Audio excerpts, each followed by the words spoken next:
I need you to hate so I can use you for your energy. This is Real Sales Talk.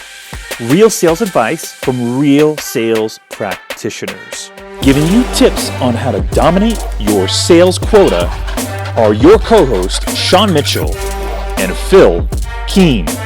We don't have a process for referrals at most companies. I go into a company, I say, what's your referral process? They have no, well, what do you mean? I think that goes back to the premise of why do salespeople suck at prospecting? I mean, number one reason why they suck at prospecting is they don't actually do it. If you are successful and nobody knows, in 2016, 20, 2025, you're not successful. You ever want to find out what's going on in the company? Get in the car and spend a day with the top 3 salespeople. You'll find out in 5 minutes.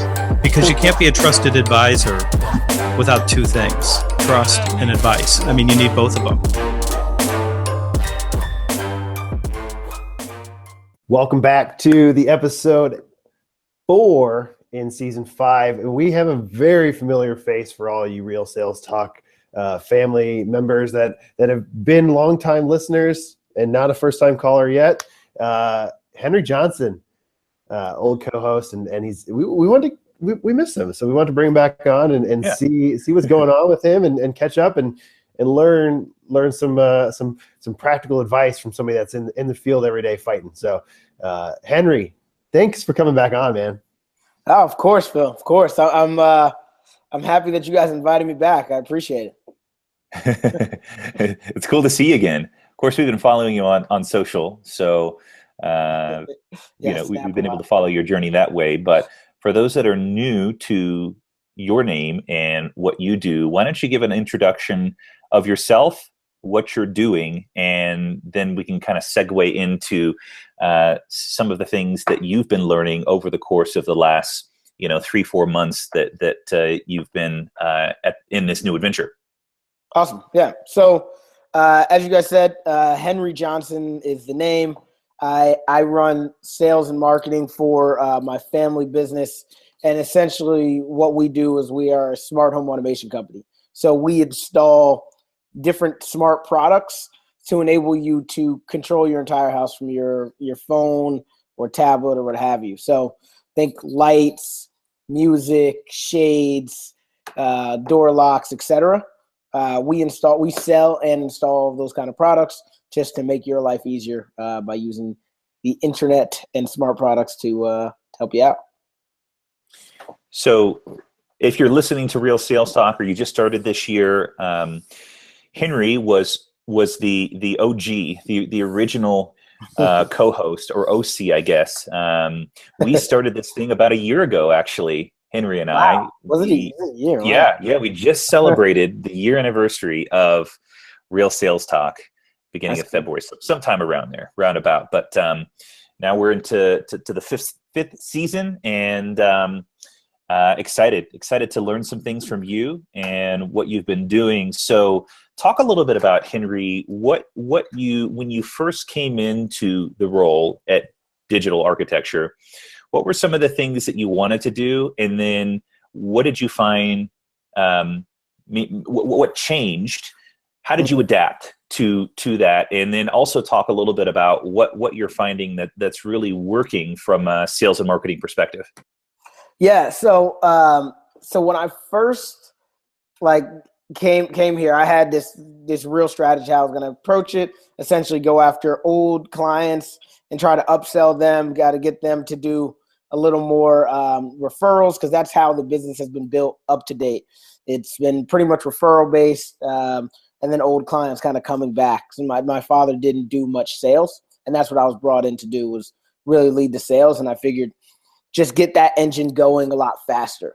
So that was my original process and what I was trying to do. It proved to be just a little more difficult than expected, just because in order to get that referral engine going and to the way that I wanted, it takes a lot more movement from the rest of the team. Because when you start reaching out to old clients, not only do you find the happy ones, you start finding the unhappy ones, and to turn those ones into actual referrals, you have to, do a lot of work to get them back on the right boat. And we're doing that, but he wanted me to come in and actually go get new clients. So that's been where I'm focused at now. In terms of like what's been working with that, I mean, I can get tactical with it, but essentially, like from a high, if you want me to get tactical right after this, like from a high level, what's been working is just having as many conversations as possible with people that are talking to my client, and my clients are builders, developers, and like people who own homes or apartments. So I'm talking to as many real estate agents, realtors, interior designers, mortgage brokers, architects, etc., as I can, because they know my clients. So utilizing that to meet them, and then utilizing like social media as well as a way to get there as well.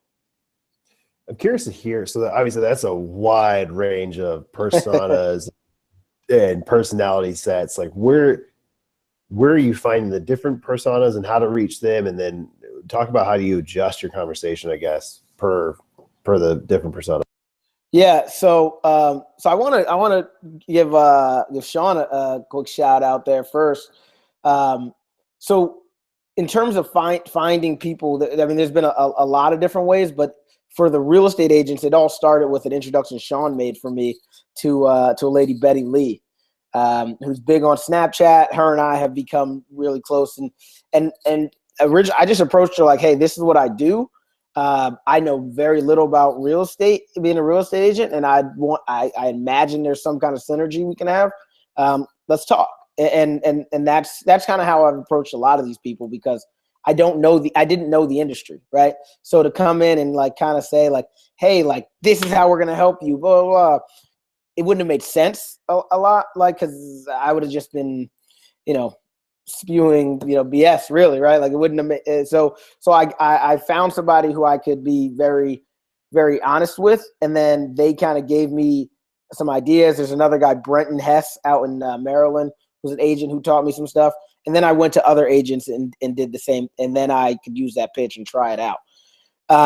And I did the same thing with builders, with landlords, with, now I'm starting to do it with architects and mortgage brokers. So just seeking to understand them before I try to make them understand me is completely how I've been approaching it. Did you know those people? Did you know those champions? Like, did you know who you wanted to reach out to, or did that take some discovering as well, as far as who was going to be in your corner to help you kind of introduce you to potential clients? Yeah. So I knew that interior designers would be a good one, and I knew that like builders would be a good one. I wasn't 100% sure on real estate agents. But that's actually proven to be the best one for me, because when you really think about it, a real estate agent is like the mayor of their, like a good real estate agent is the mayor of their city in a way, right? So if you know the good real estate agents, they tend to know everybody. They know who the builders are. They know the developers. They know mortgage brokers. They know everybody that you really want to know. So they're like the hub or the spoke. I don't know which one it is. They're the one in the middle, and they shoot off every which way. So I didn't know that was going to be a beneficial conversation, but I'm very happy to be having it. And they're also really easy to talk to. They want to. They're hustlers, right? They want to be meeting other people and talking to people. So it's awesome. So I get interesting. So as you kind of speak to each persona, you're selling smart home stuff. So this is futuristic. This is something that not everybody has in the technology. I mean, how are you painting that picture for them? I guess from a builder versus a real estate agent versus an architect, I mean, it's a very different message that you're giving to each of them. So how do you make that unique for each of them and sell them on the vision of something that might not be top of mind or even valuable for them in their mind today? Yeah. So yeah, it's definitely not top of mind for them, especially not what we do, because we're doing like you probably see some of the smart home products out there like Nest, Alexa, some of the, and these are more like the consumer products, right, that you can buy off the shelves. What I'm selling is strictly, I'm the channel, right? They don't sell directly to customer. It's a platform that then can control some of these other things. But really, what people, if anybody's looking at smart home stuff, they're like, I'll put a Nest on the wall. I'll put a Nest, on the thermostat, right?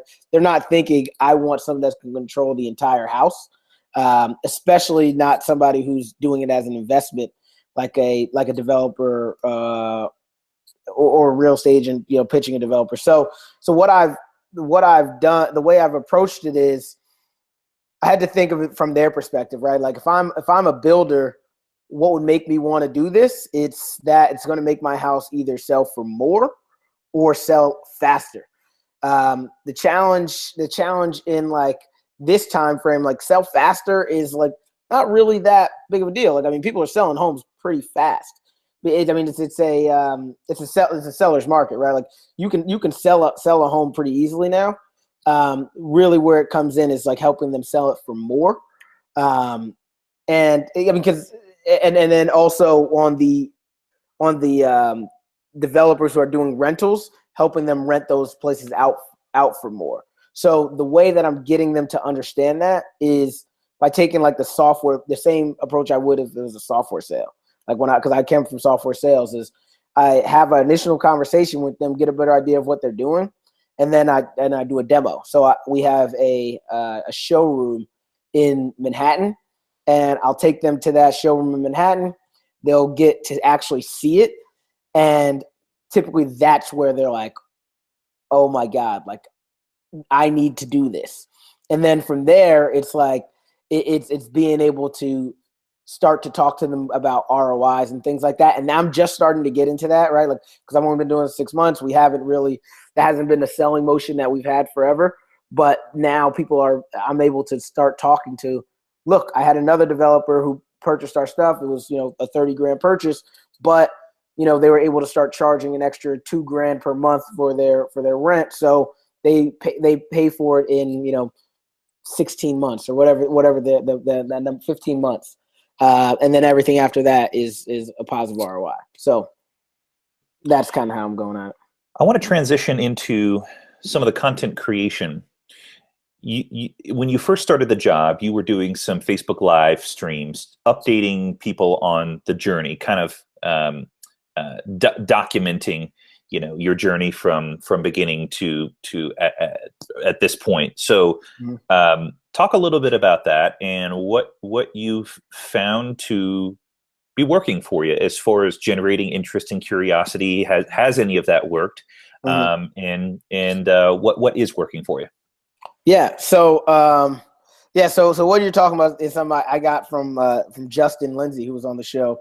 I know I'm dropping a bunch of names, but I feel like people teach me. I want to, give them credit. But like, so he does every day, a Facebook Live of what's going on in his world. And I thought it was an interesting idea, right? Just telling your story to people. So I was doing that. In all honesty, like not much came from it from a business perspective, but I loved it. I did enjoy doing it. So I've started doing something like that again on YouTube. I'm doing it like once a week. I'm uploading it. And I'm thinking maybe bringing it back to Facebook Live, but just for the fun of it. And I've tried other things as well. I've done Facebook Lives like in like group chats that are local to my neighborhoods. I've done ads in those group chats, and some of that stuff has worked. Not for like very large jobs, but I've gotten, $500 jobs here, $1,000 jobs here through just going in those groups and letting people know what we do. The challenge is we do so much that it's kind of hard to explain in a single, Facebook post. What has worked well for me is Instagram. And I'm going to keep going with the Facebook. I've done Facebook ads as well. I just haven't figured it all out yet. I'm learning. It's a learning process for me.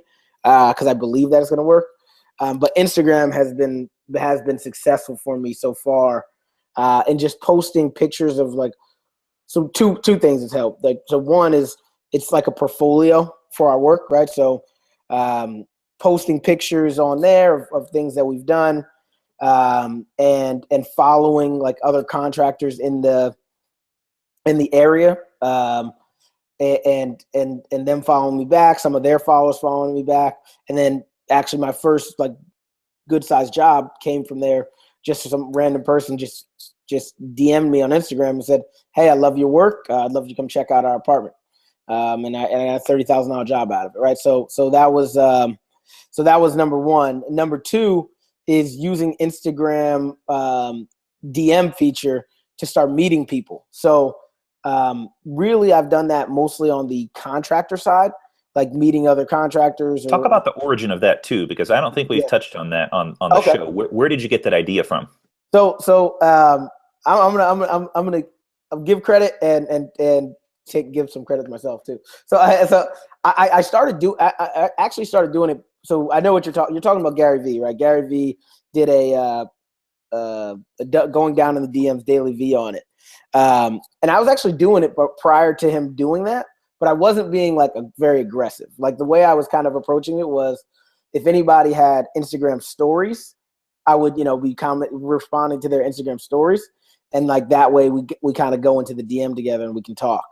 Once Gary did that, I was like, oh man, I'm already DMing people and I was already meeting people from it. It's like, just go all in. Right. And I think that's a key, right? Is like, if you have an idea, like go all in originally and figure out if it works or not, and don't waste time if it's not, right? And it was working and I just wasn't going all in. So Gary did that daily V, like saying you should do Instagram DMs to set up meetings and such. And I was like, well, now if I don't do it 100% now, everybody's going to start doing it anyway. So I better capitalize. And it's been great. Like, so I've met with people from that. I've gotten I've got some good opportunities on the board for it. And I mean, nothing's closed. One's closed from it. And I have a good amount of money in the pipeline from it as well. So just keeping that going. I pretty much set it up. I want to make sure I'm doing like 5 to 10 a day DMs there.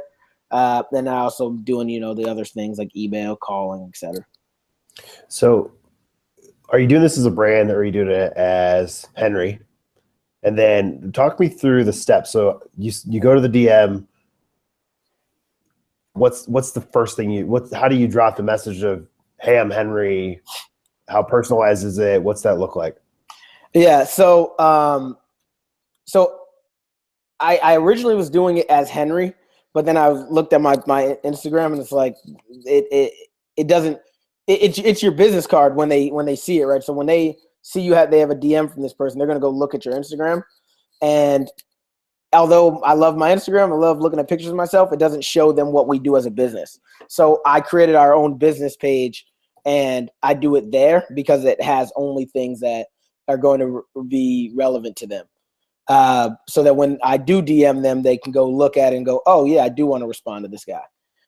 And what I'm writing to them is I'm figuring it out. I haven't completely figured out what works the best, but I approach it in a few different ways. So sometimes what I'll do is I'll just say, hey, love your work.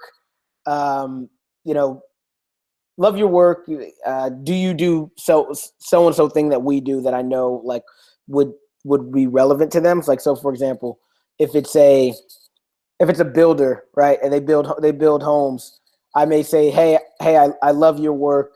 I didn't see you do anything around like speakers in the walls or ceilings. Do you guys do anything from an AV perspective?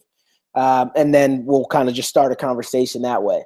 But sometimes I'll approach it in a different way and I'll say, hey, I love your work. I'd love to offer your clients I love your work. This is what we do.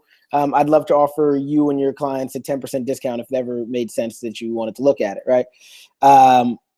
So I haven't figured out what's the best way to do it yet. I've had success in both ways.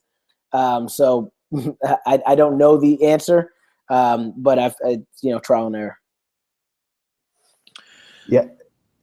Did you want to add something, Phil? Yeah, I think it's interesting. I just want to make a point. I'll let you go, Sean. So where I think it's interesting is there's going to be a failure rate. I think where people get discouraged with social and what you're saying, like you're going to probably try this with 50 people and you're probably going to get 2 people that respond favorably and say, Henry, I'm good to go. Let's have a conversation. I think this is great.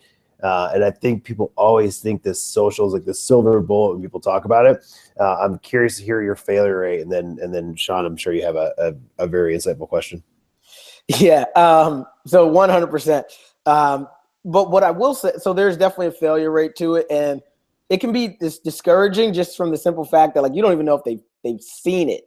I mean, it does say they've seen it on Instagram, but I guess you don't know if they haven't seen it because they like kind of just saw a notification come in from some random person was like, I'm not opening that, or they just like don't look at their DM. So like some people just don't.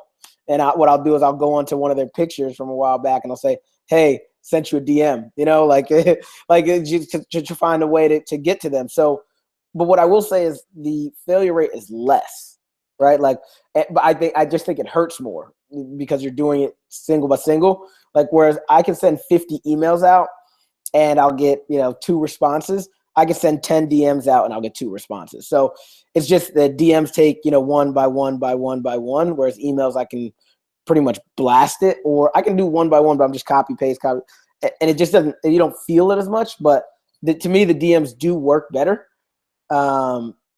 It's just a matter of, you got to get the right people. You got to have the right message, same old thing. On that note of failure, I'm really curious to dig into this because when you're starting something new and you're trying different things, sometimes it can feel like you're just treading water. You're taking a shot in the dark. How has that journey been for you? Have you had some moments where you felt like you weren't sure if you made the right decision to jump into your dad's business? It's a hell of a question, Sean. So it's been interesting just because like I've always wanted to like own my own business. A part of me like joining this was like I wanted to be my own boss, but at the end of the day, I really not. I do have a boss, so I'd say that more so has been like the like, was this the right decision? Because I did it as I'm commission only, right? Like, so I'm like, look, don't tell me anything. Like, I'm free essentially. Like, just, if I sell something, I sell something. If I don't, like, you really can't, you can't say anything, but at the same time, it's a family business and I want to see it succeed as much as possible. So if he says, hey, I need you to do something else other than be selling today, I'm going to go do it. So that's been just the hardships of it, more so than it not working at a specific point in time and that making me question it, because I know it's going to work. It's just putting in the time that I need, and sometimes it's taken from me when I'd rather it not be. Yeah, the reason why I asked that question is because I when I worked for RealSpace, had some moments where I felt like, did I really make the right decision? Mm-hmm. Am I doing the right thing here? Because I'm not seeing a lot of results, and there can be a lot of variables and moving parts to that component. But my guess is there's a lot of people out there that maybe you're thinking something similar about a job that they are in or have gotten into recently, and they're wondering, gosh, is this hardship or challenge in this new role because I made the wrong decision, or is it just because I just need to persevere and try and figure out the formula?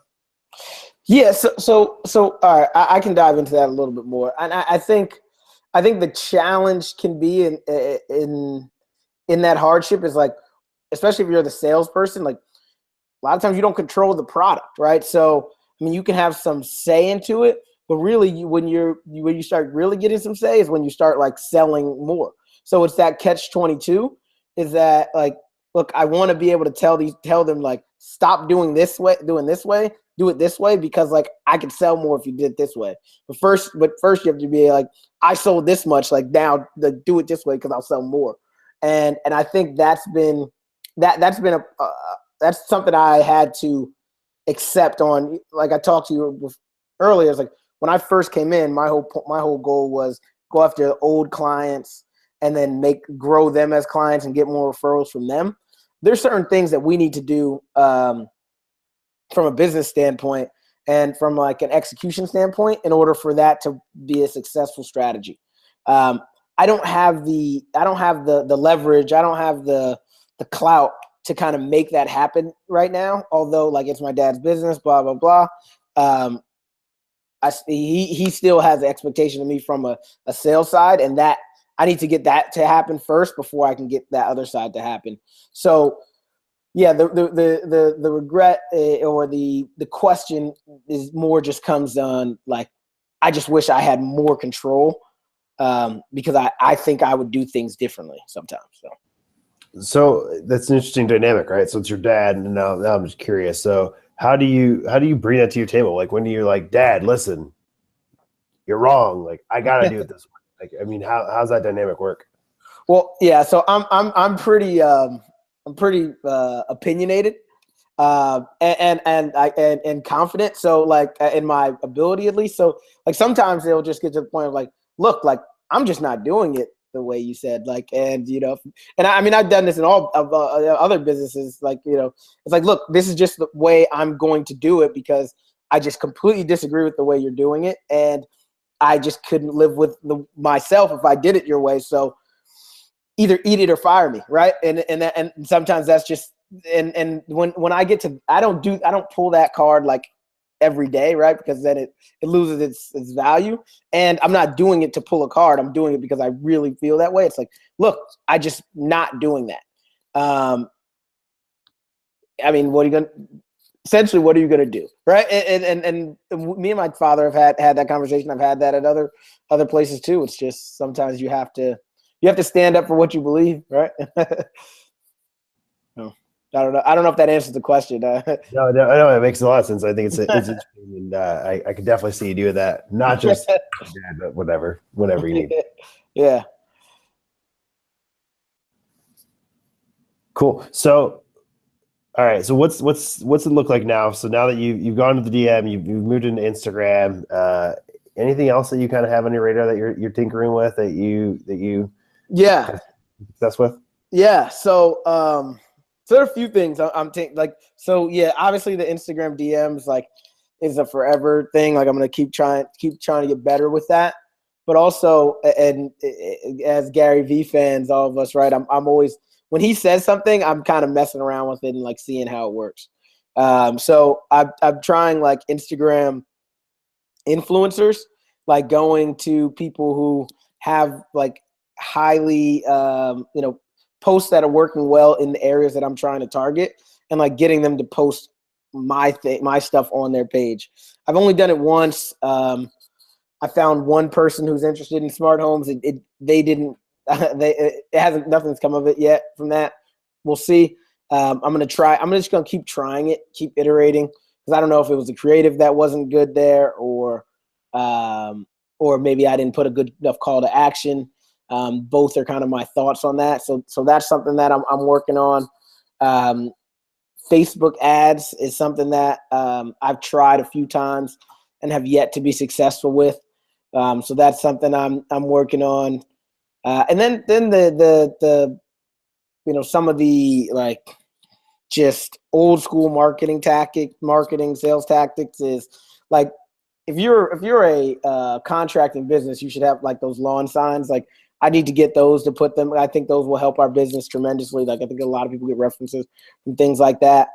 And today I went to a BNI group. I don't know if you guys are familiar with that, but like it's a business networking. I don't know what the I stands for, but I went to one of those groups and met some amazing people. So continuing to go to more of these groups and outings locally that will help me meet the people that I need to meet within the community.